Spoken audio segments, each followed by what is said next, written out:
Meie riigipeaga on kaasas ligi 50-liikmeline ettevõtjate delegatsioon ning ülikoolide ja kõrgkoolide juhid.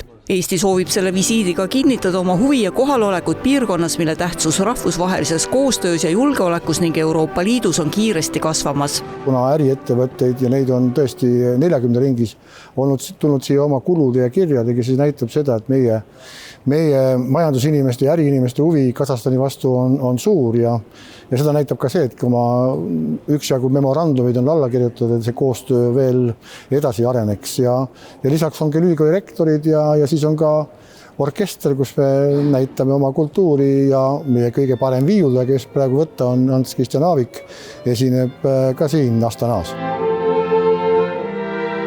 Tallinna Tehnikaülikooli rektori jaoks polnud visiit lihtsalt viisakusvisiit. Fookuses on kohaliku kõrghariduse tase, teaduskoostöö võimalused ja tehnoloogiasektor, kus Eestil ja siinsel piirkonnal on mitu ühisosa.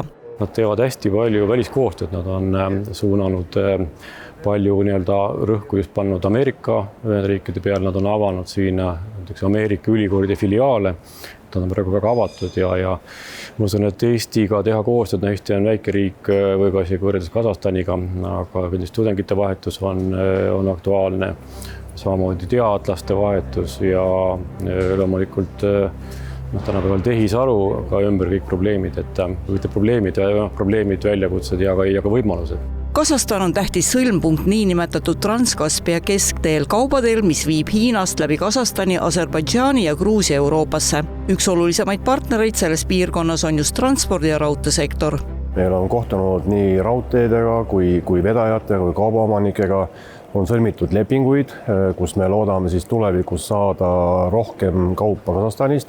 Meil juba sellel aastal on päris hästi läinud võrreldes eelmise aastaga. Me oleme Kasahstanist päris palju saanud vilja, aga siin on ka huvilisi transportida sütt, naftatooteid, erinevad toiduaineid, ka konteinerid. Nii et meil on päris head kohtumised siiamaani olnud.